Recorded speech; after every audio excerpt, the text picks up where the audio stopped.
ചായ തിളക്കുന്ന നേരം കൊണ്ടേ നമുക്ക് അടിപൊളി ഒരു സ്നാക്ക് ഉണ്ടാക്കിയെടുത്താലോ.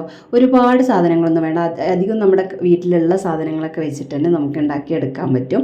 കണ്ടാൽ ഇതൊരു ഫ്രൈഡ് ചിക്കൻ ആണെന്നൊക്കെ തോന്നും കേട്ടോ, പക്ഷേ ഫ്രൈഡ് ചിക്കൻ അല്ല. എന്നാൽ കുട്ടികളൊക്കെ ഫ്രൈഡ് ചിക്കനൊക്കെ വേണമെന്ന് അറിയുന്ന സമയത്ത് ഉണ്ടാക്കി കൊടുക്കാൻ പറ്റിയ നല്ലൊരു റെസിപ്പി കൂടിയാണ്. അപ്പം നമുക്ക് റെസിപ്പി നോക്കിയാലോ. അപ്പോൾ അതിന് വേണ്ടിയിട്ട് ഒരു 2.5 തവി മൈദ എടുക്കുന്നുണ്ട്. അതിലേക്ക് മഞ്ഞൾപ്പൊടി, മുളക് പൊടി, ചിക്കൻ മസാല, ഗരം മസാല, ഉപ്പ്, പിന്നെ കുറച്ച് വെള്ളം ഒഴിച്ച് ഇത് നന്നായിട്ടൊന്ന് മിക്സാക്കി എടുക്കണം. അധികം ലൂസാക്കാണ്ട് മിക്സാക്കി എടുക്കുക.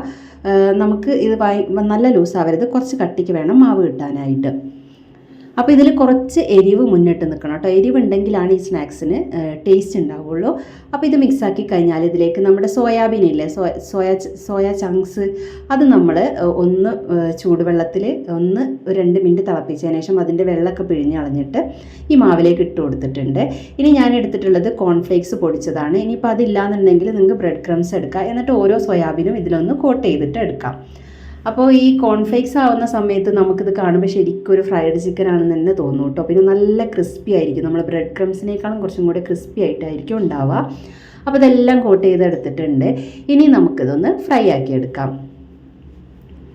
അപ്പോൾ ഇത് ഭയങ്കര ഡീപ്പ് ഫ്രൈ ചെയ്യേണ്ട ആവശ്യമില്ല കേട്ടോ. അത് ഇത്രത്തോളമൊക്കെ ഓയിൽ എടുത്താൽ മതി. എന്നിട്ട് ഇതുപോലെ ഓരോന്ന് ഇട്ട് കൊടുത്തിട്ട് നമുക്കൊന്ന് ഒരു മീഡിയം ടു ലോ ഫ്ലെയിമിൽ വെച്ചിട്ട് ഇതൊന്ന് വേവിച്ചെടുക്കാം.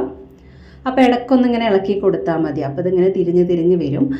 അപ്പോൾ 2 സൈഡും മൊത്തം ഇത് ബോൾ പോലെ ആയതുകൊണ്ട് മൊത്തം എല്ലാ സൈഡും ഒന്ന് ആയിക്കഴിഞ്ഞാൽ, അതിനാണ് ഇങ്ങനെ ഇളക്കി കൊടുക്കാൻ പറയുന്നത്. ആയിക്കഴിഞ്ഞാൽ നമുക്കിത് മാറ്റാം, ഈ ഓയിലിൽ നിന്ന് മാറ്റിയെടുക്കാം കേട്ടോ. ഇത് പിന്നെ സോയാബീൻ സാധാരണ പൊരിക്കുമ്പോൾ ഓയിൽ കുടിക്കുന്ന പോലെ വല്ലാണ്ട് ഓയിൽ കുടിക്കുകയേ ഇല്ല കേട്ടോ. അപ്പോൾ നമുക്ക് നമ്മുടെ സോയാ ചങ്ക്സ് ഫ്രൈഡ് വട റെഡി ആയിട്ടുണ്ട്.